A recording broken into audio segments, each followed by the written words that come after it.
بات ہے، اسلام کیا کہتا ہے، دین کیا کہتا ہے؟ جی عمار بھائی، جو دوسرا سوال آپ نے کیا ہے اس حوالے سے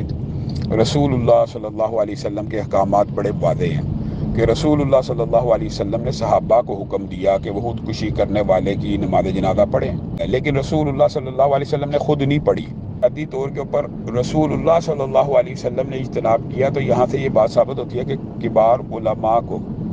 اور معاشرے کے وہ افراد جن کا اثر رسوخ ہو دینی حلقوں میں، ان کو بہرحال نماز جنازہ کے اندر شرکت نہیں کرنی چاہیے ایسے کسی خودکشی کے میت کے اوپر کہ جس نے اپنی جان کو اس لیے تلف کیا کہ آسانی پالے، سکون پالے، بیماری ختم ہو جائے۔ تو کبار جید علماء کو کسی صورت جنازے میں شریک نہیں ہونا چاہیے۔ علماء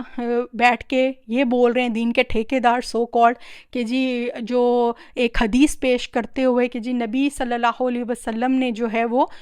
جنازہ نہیں پڑھایا تھا، خودکشی کرنے والا کا، صحابہ کو بولا تھا کہ آپ پڑھائیں، تو چونکہ نبی نے نہیں پڑھایا تو کم از کم جو علماء کرام ہیں ان کو جنازے میں نہیں جانا چاہیے، شرم سے ڈوب مرنا چاہیے۔ ان لوگوں نے خود شاید نہیں مرنا، ہمیشہ یہیں پہ ان لوگوں نے رہنا ہے۔ ان کے اپنی اولاد کے ساتھ یہ ہوا ہوتا تو میں دیکھتی کہ اس طرح کے فتوے کیسے دیتے ہیں کہ نبی نے تو مکروز کا بھی جنازہ نہیں پڑھایا تھا، اور آج کون ہے جو مکروز نہیں ہے؟ پاکستان کا تو بال بال قرضے میں ڈوبا ہوا ہے، بلینئر بندہ بھی جو ہے وہ بینک کا مکروز ہے، کون سا بندہ ہے جو یہاں پر مکروز نہیں ہے؟ تو سب کے جنازے آپ لوگ نہیں پڑھائیں گے۔ دراصل نا ہمارا قومی کھیل ہے کسی کے اوپر کفر کے فتوے لگانا، اس کے ایمان کا فیصلہ کرنا، اس کے جنتی جہنمی ہونے کا فیصلہ کرنا۔ یہ ہم لوگوں کا نا اب مذہبی، پہلے تو مذہبی کھیل تھا نا، اب ہمارا یہ قومی کھیل بن چکا ہوا ہے۔ عاصم بھائی کعبہ کے اندر بھی فوت ہوتے نا، اور ایک نارمل ڈیتھ بھی ہوتی، تو ان کے اوپر تو ویسے بھی کفر کا فتویٰ جو مخالفین، جو مخالف فرقے کی جماعت کی طرف سے دیا جا چکا ہوا ہے کہ ان کے کفر میں شک کرنے والا بھی کافر ہے۔ یہ ان لوگوں کی اوقات ہے، جو یہ مذہبی طبقہ جن کی میں بات کر رہی ہوں، ان لوگوں کے اندر کے احساسات چھوڑ کے ان لوگوں کے ضمیر بھی مر چکے ہوئے ہیں، تو ان کو تو میں ایڈریس بھی نہیں کرنا چاہتی ہوں۔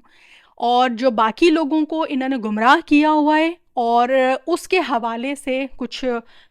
بڑے سو کالڈ عالموں کی میں نے ویڈیوز دیکھی جو خودکشی کرنے والے کے اوپر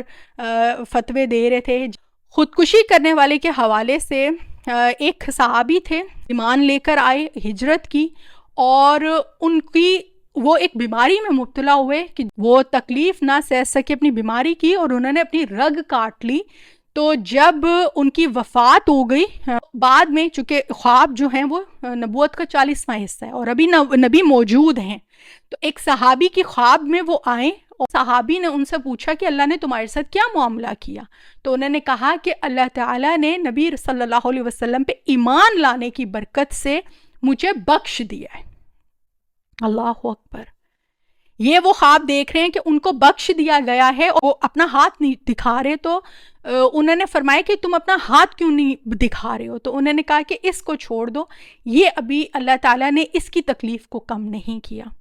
جب یہ خواب وہ صحابی رسول صلی اللہ علیہ وسلم کو سناتے ہیں تو نبی صلی اللہ علیہ وسلم آگے سے اللہ سے دعا کرتے ہیں کہ یا اللہ تو نے اس کو اس گناہ پہ بخش دیا۔ کبیرہ گناہ ہے، نو ڈاؤٹ کہ خودکشی کبیرہ گناہ ہے، مگر عاصم بھائی کی سچویشن پہ نہیں، وہ میں الگ سے بیان کرتی ہوں۔ اللہ تعالیٰ سے رسول صلی اللہ علیہ وسلم نے دعا کی کہ یا اللہ تو نے اس کی اس گناہ کو بخش دیا، اس کی ہاتھ کی تکلیف کو بھی دور کر دے۔ یہ ہے وہ حدیثیں جو آپ بیان کرو، آپ وہ والی حدیثیں اٹھا کے لے کے آ رہے ہیں جو قرآن کے خلاف جا رہی ہیں۔ آپ پہلے قرآن پر تو استدلال کرو۔ آپ لوگوں کو سوشل میڈیا پہ یہ ساری جو بدتمیزی کا جو طوفان برپا انہوں نے کیا، یہ آپ کو مل جائے گا کہ یعنی یہ باتیں ہو رہی ہیں۔ کسی مرحوم کے لیے آپ مغفرت کی دعا کریں، اس کے باپ کے لیے، اس کے گھر والوں کے لیے، کوئی دشمن بھی ہو اس کے ساتھ ایسا واقعہ ہو جائے تو ہم اس کے لیے دل نرم کر کے جو ہے وہ دعا کریں، انسٹیڈ آف کہ ہم یہ کریں، ہم لوگ کیا کر رہے ہیں، یہ غیر اخلاقی حرکتیں کر رہے ہیں کہ